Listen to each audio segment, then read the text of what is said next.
Commander Jake Morrison stared at the blue marble that hung in the black void outside his window. Earth looked peaceful from the Orbital Defense Station New Haven. But Jake knew better. Space was never truly quiet. His coffee had gone cold hours ago, but he didn't care. Something was wrong today, and he could feel it in his bones. The communication panel beeped 3 times. Jake turned away from the window and pressed the button. A woman's voice crackled through the speakers. New Haven, this is Lieutenant Lisa Chang aboard the USS Defender. I need to speak with Commander Morrison right away. Jake frowned. Lisa was one of his best pilots, flying deep space patrols near the edge of the solar system. She never called, unless something big was happening. This is Morrison. What's your status, Chang? Sir, I've picked up something strange out here. Alien communications, Commander. Multiple ships, about 200,000 miles from my position. Jake felt his heart skip a beat. In all his 20 years of military service, no one had ever reported actual alien contact. There had been theories, hopes, and fears, but never proof. Are you certain, Lieutenant? Yes, sir. I've been monitoring their signals for the past 4 hours. They're definitely not human. The signal patterns are too complex and organized to be natural phenomena.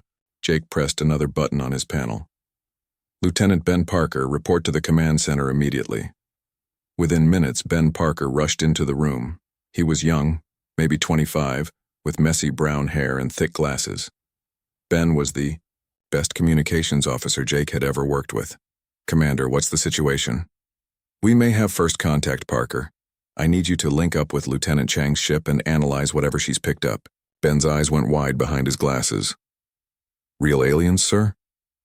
That's what we're going to find out. For the next 2 hours, Ben worked at his station, while Jake paced back and forth. The young officer's fingers flew across his keyboard as he tried to make sense of the alien signals. Finally, Ben looked up. Commander, I can't decode this alone. The patterns are too complex. We need Dr. Amy Foster. Dr. Amy Foster was the station's language expert. She had studied every human language on Earth and several theoretical alien communication models. If anyone could decode alien messages, it was her. Jake called Amy to the command center. She arrived within 10 minutes carrying a tablet and looking excited. Amy was in her 30s with short red hair and bright green eyes that always seemed to be thinking about something interesting. Ben has filled me in, Amy said before Jake could speak. Let me see what we're dealing with. Amy worked alongside Ben for hours. Jake watched them work, feeling useless but not wanting to leave. This could be the most important day in human history. Got something, Amy said suddenly. The signals are definitely communication between multiple ships. They're using mathematical concepts as a base language, which is smart. Math is universal. What are they saying? Jake asked. Amy looked worried. That's the strange part, Commander. They're not trying to communicate with us. They're talking to each other about us, about Earth. What about Earth? They've been watching us for a long time. Decades, maybe longer. But here's the weird part. They're not planning to make contact. Jake felt confused. Why not? Amy and Ben exchanged glances. Ben spoke first. Sir, according to these messages, they're afraid to come closer to Earth. Afraid of what? Our weapons, our military? No, sir, Amy said quietly. They're afraid of something else, something they call the Silent Guardians. Jake stared at her. What are Silent Guardians? We don't know yet, but the aliens seem terrified of them. They're calling Earth a protected world. Jake's mind raced. Protected by what? By whom? He had never heard of any Silent Guardians, and he knew about every defense system Earth had. Keep working on those translations, he told Amy and Ben. I need to contact General Steve Collins. Jake went to his private office and opened a secure communication channel to Earth Defense Command. General Collins appeared on his screen after a few minutes. Collins was an older man with gray hair and tired eyes. Morrison, what's so urgent that you're using emergency channels? Sir, we've intercepted alien communications, multiple ships observing Earth from outside the solar system. General Collins was quiet for a long moment. Are you certain about this, Commander? Yes, sir. Dr. Foster has been translating their messages. General, they've been watching us for decades. What do they want? That's just it, sir. They don't want anything. They won't come closer to Earth because they're afraid of something called silent guardians. General Collins frowned. I've never heard of any silent guardians. Are you sure the translations are correct? Dr. Foster is the best we have, sir. She's confident in her work. All right, Morrison. I'm sending Captain Troy Adams and his team to your station. We need more information before we make any decisions. Over. The next day, 3 more reconnaissance teams reported similar findings. Major Kate Wells found alien ships near Jupiter. Commander Nick Torres detected them near Saturn. Captain Troy Adams discovered a whole group of alien vessels hiding behind one of Mars's moons. All of the aliens were doing the same thing, watching Earth from a distance but never coming closer. Their communications all mentioned the same thing, silent guardians that protected Earth from alien contact. Jake stood in the command center surrounded by reports and data. Dr. Amy Foster had been working for 18 hours straight translating. Message after message, the picture that emerged was incredible. Commander, Amy said, looking exhausted but excited, I've translated enough to understand their situation. These aliens call themselves the Viridian Collective. They're explorers, not warriors. They've been studying human civilization for over 60 years. Why haven't they made contact? Because every time they try to get closer to Earth, their ships experience massive system failures. Electronic systems shut down, engines stop working, and they're forced to retreat. They think something is actively protecting Earth. Ben Parker looked up from his station. Sir, I've been analyzing the patterns. The aliens have tried to approach Earth 43 times in the past decade. Every single attempt failed when they crossed a specific boundary around our solar system. Jake felt a chill run down his spine. Something was protecting Earth, and humanity had no idea what it was. The aliens were more advanced than humans, with faster ships and better technology. But something was keeping them away. Dr. Foster, do the aliens know what these silent guardians are? Amy shook her head. They have theories, but no proof. Some think they're ancient defense systems left by a long-dead civilization. Others believe they're living creatures that exist in space itself. Jake looked out the window at Earth again. The blue planet looked the same as always, but now he knew it was hiding secrets. Something was out there in the darkness of space, protecting humanity without them ever knowing it existed. The question was, what were these silent guardians, and why were they protecting Earth? 3 weeks after the first alien contact, Dr. Amy Foster stood in a brand new laboratory aboard New Haven. The military had given her everything she asked for: better computers, more staff, and unlimited funding. They called it the Xenological Research Division, a fancy name for figure out what's protecting Earth.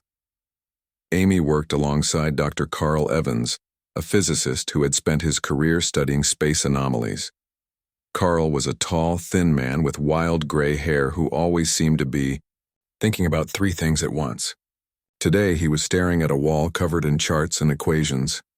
The mathematics don't make sense, Carl said, tapping his pen against his teeth. According to the alien ship logs we've intercepted, they lose power in a perfect sphere around our solar system. But there's nothing there that should cause that. Amy looked up from her translation work. What if it's not technology? What if it's something alive? Carl raised an eyebrow. Alive in space? That's impossible. Nothing can survive in a vacuum. We used to think that about Earth's deep oceans too, Amy replied. Then we found creatures living around volcanic vents, where nothing should survive. Colonel Ryan Bell entered the lab carrying a stack of reports. Ryan was the military strategist assigned to their team, a serious man in his 40s who never seemed to smile. But Amy had learned that he was actually quite smart and always listened to their ideas. I've got updates from our reconnaissance teams, Ryan said. Captain Maria Santos and Lieutenant Alex Davis have been flying stealth missions near the barrier zone. They're reporting some interesting findings. Amy and Carl gathered around as Ryan spread out photos and sensor readings on the table. The images showed what looked like empty space, but the sensor data told a different story. There are massive electromagnetic signatures out there, Ryan explained. Something big is moving in patterns around our solar system, but we can't see it with normal cameras. Carl studied the data with excitement growing in his eyes. These readings, They look almost biological, like brainwaves, but enormous. How enormous? Amy asked. If these readings are correct, we're talking about creatures the size of small moons. Amy felt her heart racing. Living creatures in space? Protecting Earth? It's just a theory, Carl said quickly, but the evidence is pointing that way. Over the next 2 weeks, their team grew. Lieutenant Commander Paul Gray joined them, bringing his experience with deep space sensors. Dr. Helen Brooks, a marine biologist, came aboard to help understand what kind of life could exist in space. Helen was a small woman with curly black hair who spoke very fast when she got excited.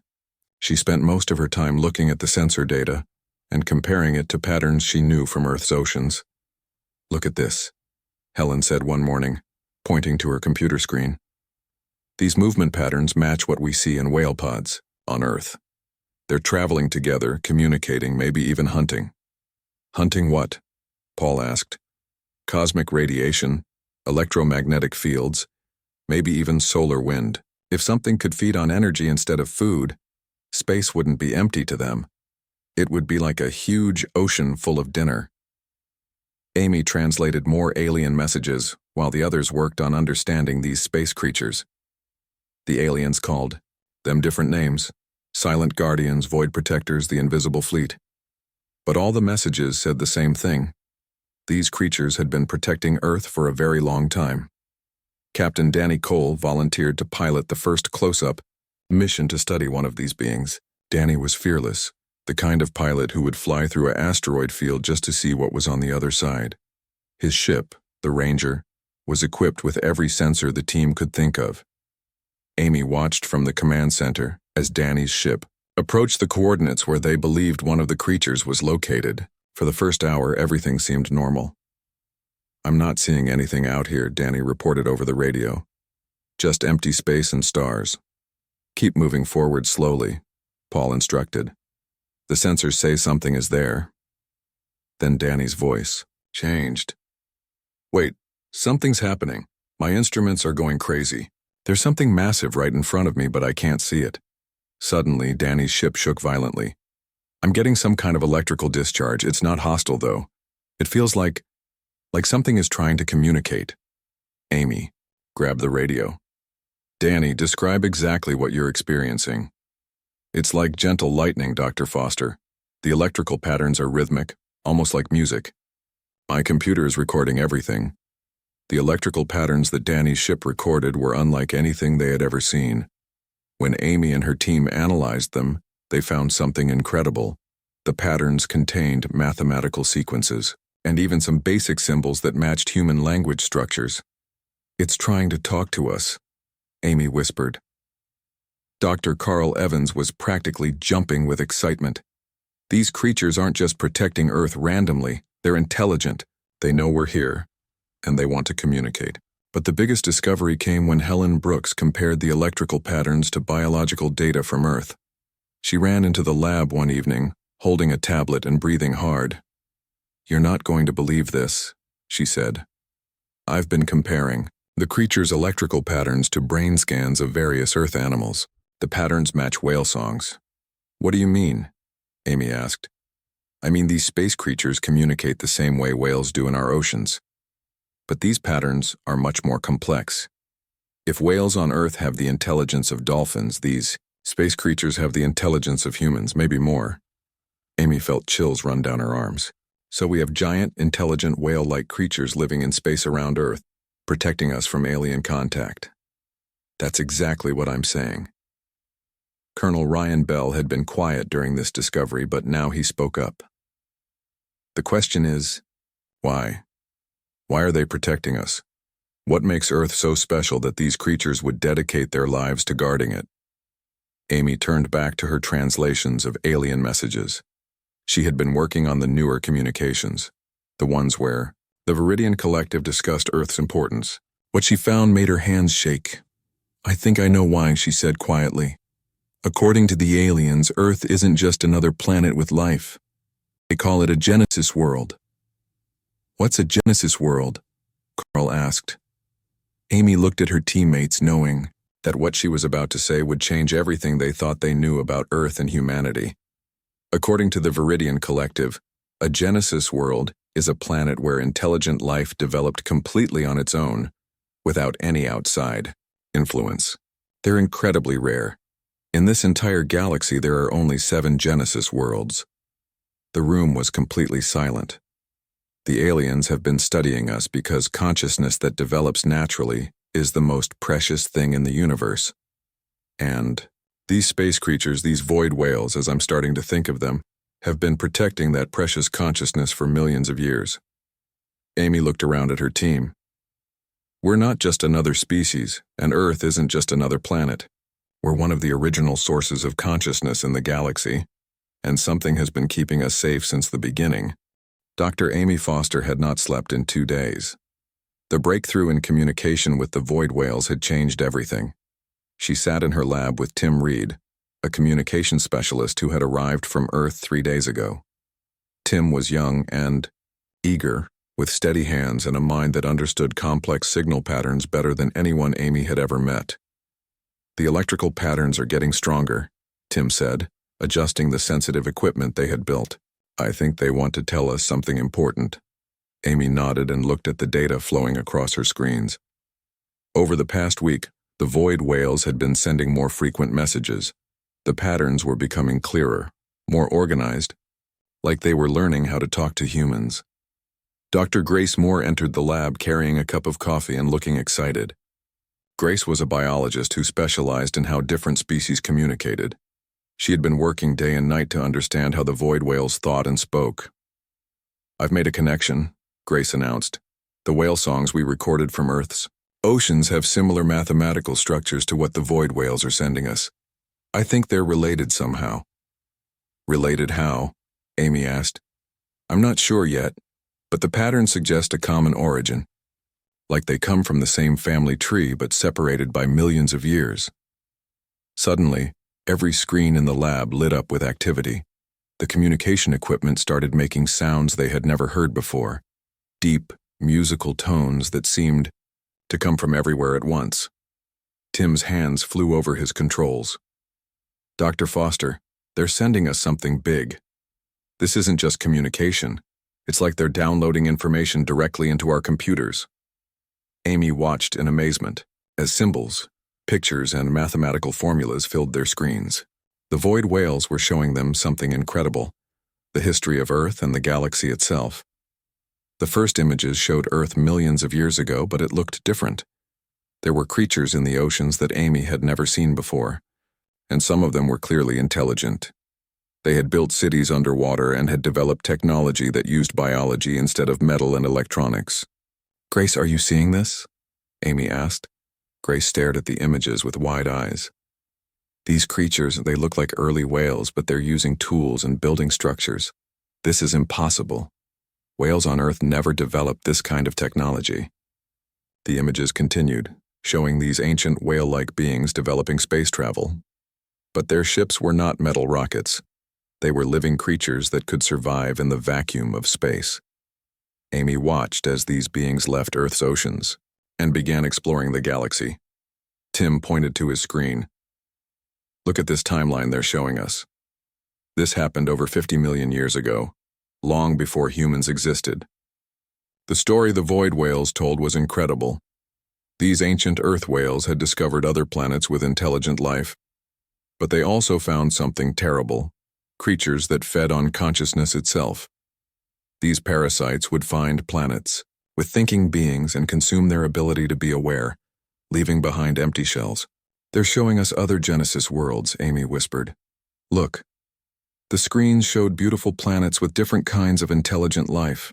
There were beings that looked like giant insects working together to build amazing cities. There were creatures made of crystal that sang to each other across mountain ranges. There were even some that looked almost human, but with extra arms and colorful skin. But then the images turned dark.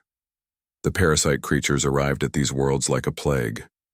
Amy watched in horror as the conscious beings on these planets slowly became empty and lifeless. The singing crystal creatures went silent. The insect cities crumbled as their builders forgot how to think. This is what the void whales are protecting us from, Grace said quietly. The ancient whale beings from Earth had made a choice. Instead of spreading across the galaxy and risking the same fate, they decided to become guardians. They changed themselves over millions of years, adapting to live in space permanently. Their bodies became invisible to most sensors, and they learned to feed on cosmic energy instead of food. Admiral Roy Clark arrived at the lab with Dr. Ivy Stone, his science advisor.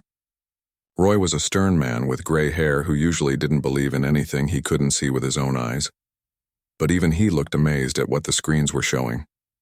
"Dr. Foster, are you telling me that whales from Earth's prehistoric oceans became space guardians?" Roy asked. "That's exactly what they're telling us, Admiral," Amy replied. "And there's more." The void whales showed them the present day. There were dozens of parasite fleets moving through the galaxy, always searching for Genesis worlds. These consciousness eaters had destroyed 4 of the 7 original Genesis worlds over the past million years. Only 3 remained, Earth and 2 others on the far side of the galaxy. "We're not just rare," Tim said, understanding the full picture. "We're almost extinct." Commander Jake Morrison entered the lab with Captain Sam Blake and Major Zoe Harris. They had been leading deep space reconnaissance missions to verify what the void whales were telling them. Sam was an intelligence officer with sharp eyes who missed nothing. Zoe was a pilot who could fly anything with engines and wasn't afraid of the unknown. "We've confirmed it," Jake announced. "We found the remains of a dead Genesis world about 50 light-years from here. The planet is still there, but there's no consciousness left. No intelligent life, no awareness, nothing. It's like someone turned off the lights in every thinking mind." Major Zoe Harris looked shaken. "We detected traces of the parasite creatures. They left behind some kind of residue that our sensors can pick up. It's the most evil thing I've ever felt." Dr. Ivy Stone studied the data they had brought back. These parasites don't just kill. They consume the very essence of what makes life meaningful. They eat thoughts, dreams, creativity, love, everything that makes consciousness beautiful. Amy felt sick thinking about it. And the void whales have been protecting Earth from these things for millions of years. The screens lit up again with new information from the void whales. This time they showed the parasite fleets that were currently moving through the galaxy. There were 3 major groups, each containing hundreds of ships. One group was heading toward one of the remaining Genesis worlds. Another was already attacking it. But the third group was moving toward Earth. "When will they arrive?" Roy asked. Tim calculated the information the void whales had provided, based on their current speed and trajectory, about 18 months. The room went silent. 18 months until the consciousness eaters arrived at Earth.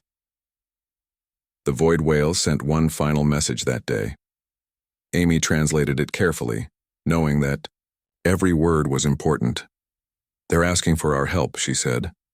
"The void whales have protected Earth alone for millions of years, but they're tired. Some of them are old beyond imagination, and they're dying. They've been waiting for humans to develop enough technology to help defend our world." "What kind of help?" Jake asked. Amy looked at the translation again. "They want to teach us how to fight the parasites. But more than that, they want us to help them protect the other Genesis worlds. If we can save consciousness on those planets, we can begin to restore what was lost." Roy stood up straight, his military training taking over. "Dr. Foster, ask them what we need to do." Amy sent the question through their communication system. The answer came back quickly. "They want to form an alliance, humans and void whales working together. They'll teach us their technology, show us how to survive in space like they do, and help us build defenses that can stop the consciousness eaters." "And in return?" Roy asked. "In return, we help them save the galaxy. We become guardians too, protectors of consciousness everywhere." Amy looked around the room at her colleagues and friends. "They're offering to make us partners in the most important job in the universe, keeping the light of awareness alive." The choice was clear. Humanity could remain on Earth, protected but alone, or they could step forward and help save consciousness itself. The void whales were waiting for an answer. General Pete Warren sat in the largest meeting room on New Haven Station, surrounded by the most important people on Earth. The video screens showed President Lisa Kane and her cabinet from the White House, while Secretary of Defense Kevin Ross spoke for the military. This was the biggest decision humanity had ever faced. Let me understand this correctly, President Kane said, her voice serious and tired. These void whales want us to become space guardians, fighting creatures that eat consciousness itself? Dr. Amy Foster nodded from her seat at the conference table. That's right, Madam President. In 18 months, the parasites will arrive at Earth. We can either accept the void whales' help and learn to fight them, or we can try to defend ourselves alone. Secretary of Defense Kevin Ross leaned forward on the screen. What are our chances if we fight alone? Admiral Roy Clark answered honestly. Based on what we've learned about these parasites, we have almost no chance. They've destroyed 4 Genesis worlds already. Civilizations that were millions of years more advanced than us. Dr. Carl Evans had been working with the void whales for weeks, learning about their technology. The good news is that the void whales have developed effective weapons against the parasites. They've been fighting them successfully for a very long time, but they need our help because they're getting old and tired. President Kane was quiet for a long moment. Dr. Foster, what exactly would this partnership involve? Amy had prepared for this question. The void whales would teach us how to modify human biology to survive in space like they do. We would learn to feed on cosmic energy and radiation. Our ships would become living creatures instead of metal machines, and we would help them protect other Genesis worlds in the galaxy. You're talking about changing what it means to be human, Kevin Ross said. No, sir, Amy replied. We're talking about becoming more human. The void whales say that consciousness is the most precious thing in the universe. By protecting it everywhere, we become the best version of ourselves. Dr. Joan West, the xenobiologist who had joined their team, spoke up. I've been studying the biological changes required. Humans who accept the modifications would still be completely human in their minds and hearts. They would just be able to live and work in space without needing ships or life support. Captain Troy Adams had volunteered to be the first human to undergo the modifications. He sat at the table looking calm but determined. I've spoken with the void whales directly through the neural interface they built.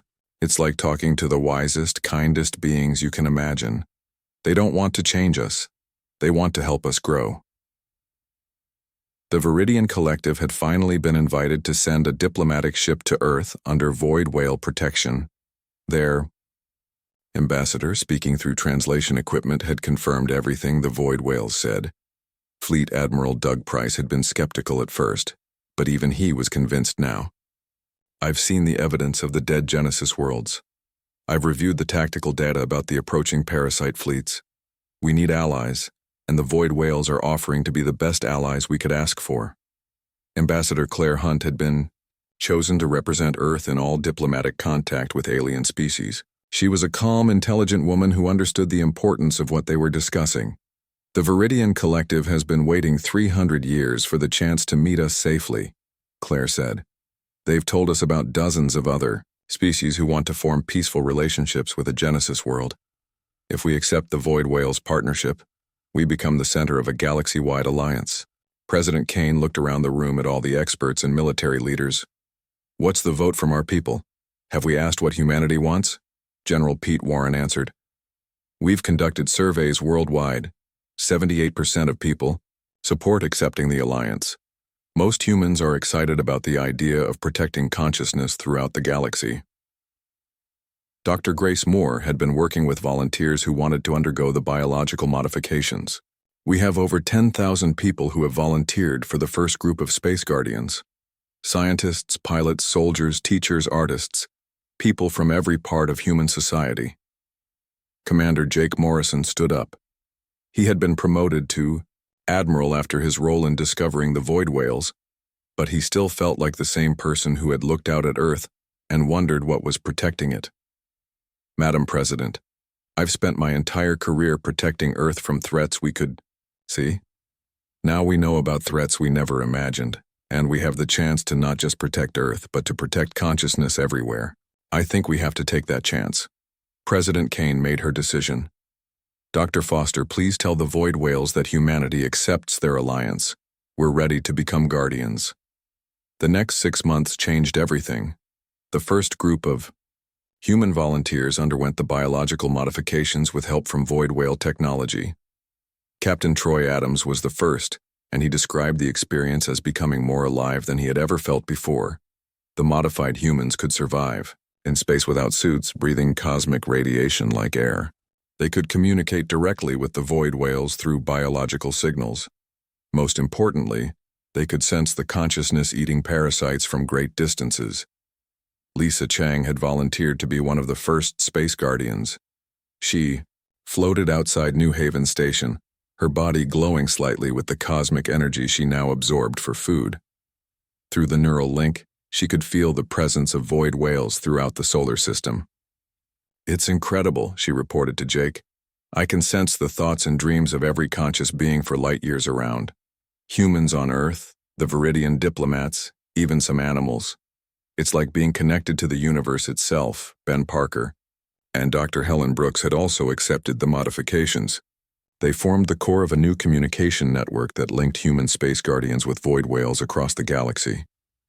The first test came sooner than expected.